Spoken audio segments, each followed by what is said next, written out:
bumagsak talaga ako na parang kotse ko. Diretso yun eh, 2010. Yung nangyari, yung mga nasabi ko dati,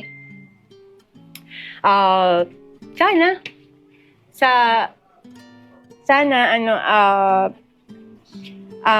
yun nga, balang araw mapatawad mo ko.